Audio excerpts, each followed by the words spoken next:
Hello guys, Dr. Ashori here at drashori.com. So a common question I get is when should I be using medications for my weight loss journey, and when should I be focusing only on diet and nutrition, and when to focus on exercise? So let's dive right in because these are very common questions that we get, and these are decisions that everybody has to make who is dealing with obesity, being overweight, etc. Diving right in to medications, there are several medications that have been around for a long time. Anti-obesity medicine is a specialty in medicine, is a field of medicine that's had a lot of attention over the years because we know that obesity can lead to a lot of downstream side effects. So there have been medications like Phentermine that we're still using, Naltrexone that we're still using, Wellbutrin, and of course some of the newer medications like Ozemptic that are becoming much more popular. The downside to going to a doctor who's only going to prescribe you the medication du jour is that you're going to get a treatment plan that's not going to have a lot of solid history. It's not going to have a lot of depth to it. So you might get a medication, you're going to lose some weight, and then inevitably when you come off that medication, or should you not be able to afford the medicine, or should you get side effect with that medicine, you'll be stuck having to search for a whole new option. Instead, it's always better to go to a physician, a weight loss expert, somebody who's an obesity medicine expert, who can kind of take the whole picture in and try to decide and come up with like a nuanced way for you to address everything. So maybe they'll start with something like naltrexone, and then they're gonna notice that you do have some anxiety mood issues, and they might do a little bit of Prozac, and then they slowly taper that down, and then they watch for your food cravings, for food rebound, while at the same time really working with a nutritionist or exercise expert to really get your metabolism higher, to make sure that you have enough muscle mass to be able to maintain this weight loss. Now, switching gears to just diet, just specifically diet, it's quite unlikely that anybody is gonna have a very meaningful weight loss through exercise. And we'll get to exercise in a minute, but the diet that we choose is what's likely going to affect, is what's going to drive the majority of the weight loss. So I'm talking about somebody who's 20, 30, 50, 60 pounds overweight. And if somebody, of course, is already dealing with major medical issues, reaching for those medications might be incredibly life-saving, life-altering.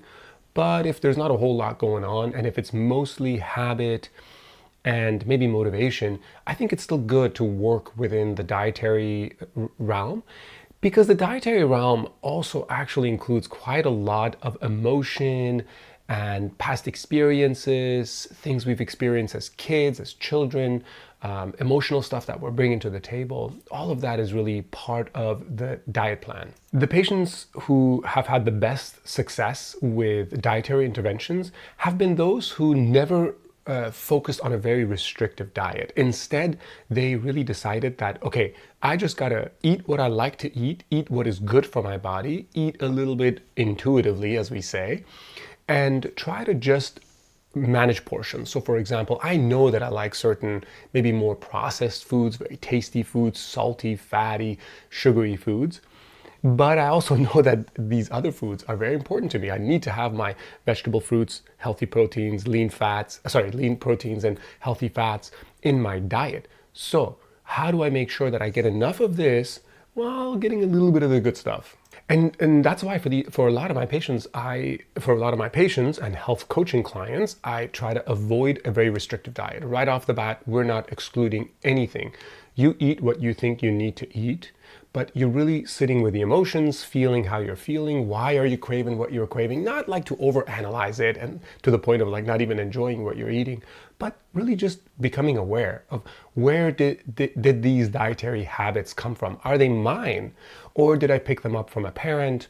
Did I pick them up from society? Did I pick them up from an advertisement? For me on a daily basis, I certainly struggle with what to eat, what not to eat. My issue has always been kind of like binge eating a large portion at any given meal. And the faster I eat and the less I chew, generally the more I'm going to want to put into my body. And the downside with that is I feel bloated, I feel full food absorption is not as good because I'm not chewing very well, and the satisfaction is not there. And it actually builds up more anxiety or food anxiety, and so it messes with my eating.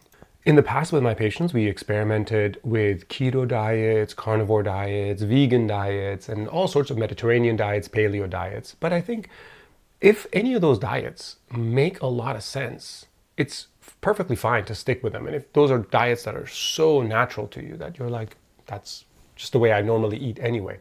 But I wouldn't adopt those diets for the sake of weight loss. Weight loss is still a lot about portion control. It's a lot about cutting out the snacking. It's a lot about shifting some of the calories from the ultra-processed foods, especially the snacks, to more whole plant-based, whole animal-based, whole-based foods. So we're talking lean proteins from animal sources, or you can do beans, legumes, you can do grains, you can do healthy breads. Of course, you can do healthy fats. So trying to get some olive oil, trying to get some avocado, trying to get some coconut oil, trying to get some animal fats, butter, but not to the extent that you're risking your cholesterol profile. Every food you eat has to be unique to your own physiology. If you have a high risk of heart disease, if you have a high risk of inflammatory conditions like autoimmune diseases, then it's important to pay attention to what you're eating. Any good physician should be able to help you figure that out, and it's important to become intuitive with what you're eating. That's what's going to drive the majority of the weight loss. Now we're going to shift over to the exercise, because exercise is incredibly important. Sometimes people say, especially with me because I'm skinny, my friends say, you could eat anything, you'll never gain weight. It is probably not true that I could eat anything and not gain weight, but it's probably true that I could eat a lot, and not gain weight. And the reason is I have a lot of lean muscle mass. So my patients with a lot of lean muscle mass, meaning they just have a lot of mass that's lean without fat, because some people have a lot of mass, they're very bulky, but there's a lot of fat in it. That's the marbled, beautiful steak that we look at. And then other times you got that super lean, chewy, you're like, I can't even touch that muscle. And that's the lean mass. And when you have a lot of lean mass, you build a lot more mitochondria, your muscle fibers are larger, you absorb a lot of the sugar very quickly into your body, so you don't get those crazy insulin spikes, you don't get a lot of fat deposition. And so you tend to lose a lot of weight, you tend to burn a lot of calories at baseline. So your basal metabolic rate, as we say, starts increasing. Your metabolism starts increasing. Exercise is good because it will help you burn some more calories, but I mean, just one quick meal can completely offset that. Exercise is also good because it'll help you maintain your weight loss, and it will help you maintain your appetite.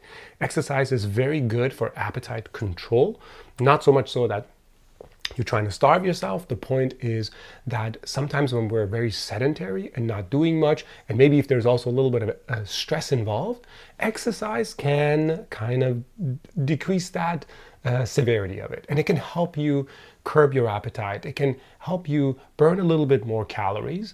And so once you do your 30, 40, 50 pound weight loss, 10, 15 pound weight loss, it's much more likely that regular exercise is going to maintain it, specifically resistance training, which to me is very important. For my younger patients, I usually push them a little bit more towards cardio because when we're younger, we have that need in our body. But for older patients, I mean, anybody over basically 30, some resistance training, building those muscles is incredibly important. There's never a fear of building actual muscle and getting large and bulky. You'd have to do a lot of intentional work to achieve that. All right, guys, I hope this is helpful. My name is Dr. Ashori, a board-certified family medicine physician at drashori.com. Go to the website, check out more information if you're interested. I hope you have a sense of how to approach your own weight loss journey. Take care.